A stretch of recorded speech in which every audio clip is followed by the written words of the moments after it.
In this example, we're going to be asked to evaluate the expression, and we're going to assume that theta is in the first quadrant here. This may be the first time that you've seen something that looks like this, and at first glance it can be a little confusing. We've got the cosine, and then we have, instead of some angle here, we've got another expression. So we've got the inverse sine of 2/3. This is called a composition of functions here. We've got cosine and inverse sine. So when I take a look at these, the thing that I think of is, what information does this tell me? First of all, it tells us that we have a right triangle, or at least we can use our regular sine, cosine, and tangent relationships. The other thing that I'm seeing right now is that if I could just figure out something about this angle here, then I might be able to find the cosine. The cosine is just x over r, or same thing, adjacent over hypotenuse. So if we take a look at these two, all that theta is here is this entire expression. So the inverse sine is 2/3, and that might provide us information about this angle, which then we can use to provide the ratio. As a matter of fact, if we look at this part only, the inverse sine of 2/3, we know that the sine of, let's call it alpha or theta here, this angle is 2/3.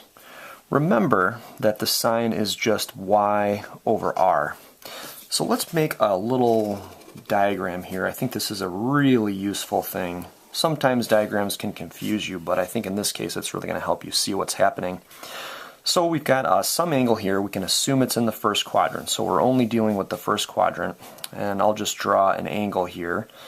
Let's go with that.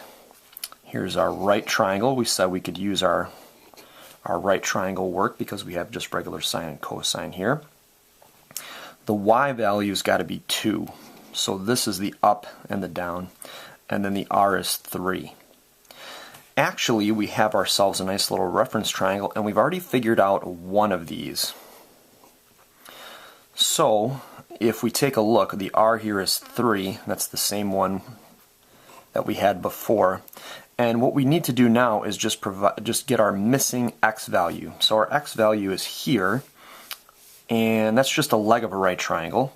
So we can set up our Pythagorean theorem. I'm going to even use x here as our variable. That makes sense in the context of the problem here.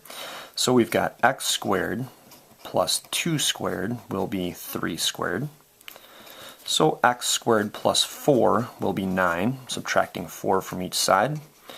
We'll find that x squared must be 5. Of course, we want to find what x is. At this point, we have a choice to make. Sometimes this will be negative if x is in the left direction. If x is in the right direction, we can keep this positive. We know that we're going right. We're in the first quadrant, but it's a really good thing to think about your sign here. So we've got x being root 5. You can double check yourself. Root 5 should be less than 3, and it is. So we've got root 5 there. That's our missing value right here, just root 5 over 3.